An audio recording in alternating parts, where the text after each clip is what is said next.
നമസ്കാരം. Third eye ന്യൂസിലേക്ക് സ്വാഗതം. അമേരിക്കയുടെ ഏറ്റവും ശക്തമായ അന്വേഷണ ഏജൻസിയായ ഫെഡറൽ ബ്യൂറോ ഓഫ് ഇൻവെസ്റ്റിഗേഷന്റെ മേധാവിയെ ലക്ഷ്യമിട്ട് നടന്ന സൈബർ ആക്രമണം അടുത്തിടെ ലോക ശ്രദ്ധ നേടിയിരുന്നു. ഇന്ത്യൻ വംശജനായ കാഷ് പട്ടേലിന് ഇത്തരത്തിലൊരു ദുരനുഭവം ഉണ്ടായതിനു പിന്നാലെ ഉയർന്നു വന്നത് ശക്തി കേന്ദ്രമായ അമേരിക്കയുടെ തന്നെ സുരക്ഷാ വീഴ്ചയായിരുന്നു.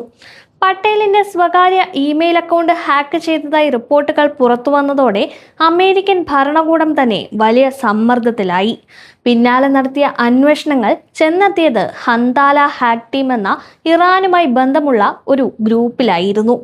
സൈബർ ആക്രമണങ്ങളിൽ ആക്രമണാത്മക രീതികൾക്കായി അറിയപ്പെടുന്ന ഈ സംഘം രാഷ്ട്രീയ പ്രതികരണങ്ങളുമായി ബന്ധപ്പെട്ട ഹാക്കിങ്ങുകൾ നടത്തുന്നതിൽ മുൻപും ആരോപണങ്ങൾ നേരിട്ടിരുന്നു.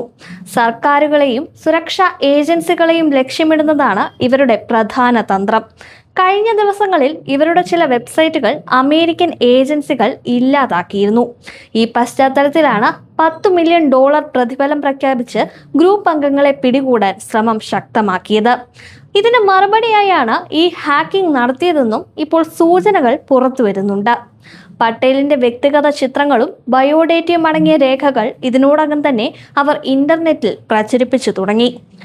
എന്നാൽ രേഖകൾ 2010 മുതൽ 2019 വരെയുള്ള പഴയ രേഖകളാണെന്നും നിലവിലെ സർക്കാർ പ്രവർത്തനങ്ങളുമായി ഇവയ്ക്ക് യാതൊരു ബന്ധവുമില്ലെന്നുമാണ് FBI പ്രതികരിച്ചിരിക്കുന്നത്.